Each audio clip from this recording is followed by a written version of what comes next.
I do want to talk about maybe another little-known issue. We were just talking about the taxes that are hitting because of Mark Pryor's vote. But let's talk about the possibility of a bailout. Charles Krauthammer, with an excellent piece over the weekend, I believe the sections are 1341 and 1342 of the law.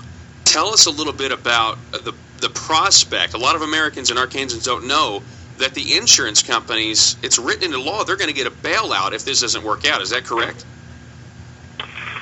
Well, that is right. That's one reason why I've sponsored legislation called the No Bailout for Insurance Companies Act that would repeal those sections of the law that Charles Krauthammer wrote in his column over the weekend, and I would commend all of your readers to Google that and find it. So Obamacare, as we all know, forced insurers to take all comers. No matter what the customer was, they forced the insurer to take them. So as might happen, some insurance companies get a mix of more sick patients than healthy, or sick customers than healthy customers.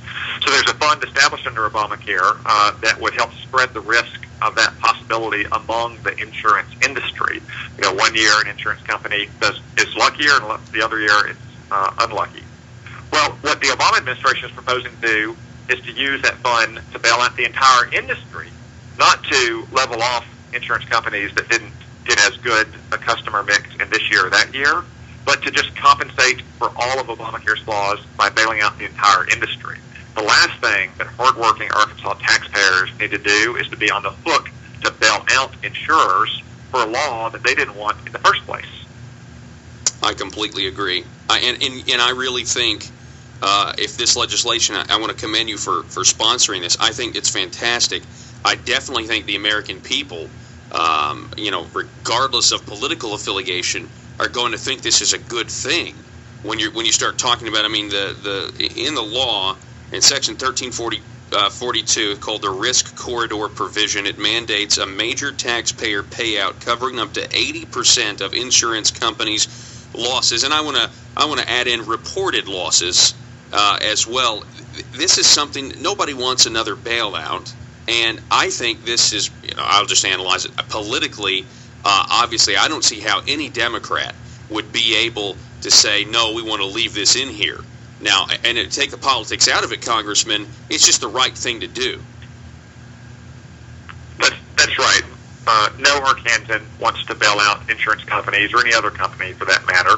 Every company should have the freedom and the ability to succeed or fail on its own merits based on the products and the services it offers and the price at which it offers those products and services. But no Arkansan wants to bail out any other company, especially insurers who are working through Obamacare, because they didn't want the law to begin with. And I do believe it'll be very hard for senators like Mark Pryor to stand on the side of bailouts for insurance companies. I agree. I'm seeing in this other section. But if he does, I'm very happy to have that debate with him over the next 10 months and let Arkansans decide who best reflects their views next November. Yeah, that would be a contributing factor, or I guess that would definitely increase the validity of your argument, trying to convince people to make a change, and really to again hold him responsible for taking over 1/6 to 1/7 of our economy, and that's Obamacare. And again, Section 1341, the reinsurance fund. I didn't even realize this, Congressman, that the insurance companies are collecting $63 a head.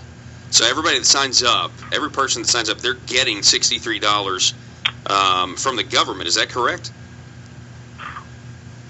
No, the insurance company is paying that, and that's one of those new taxes that we just mentioned that kicked in. Okay. So that's one of those new taxes that are being passed on to consumers are being collected by the insurance companies, and it's going into the fund to help support the bailout. And what I think we should do is not only pass the No Bailouts for Insurance Companies Act, which I'm sponsoring, we should also repeal that $63 head tax, which legislation of which I'm also sponsoring would do.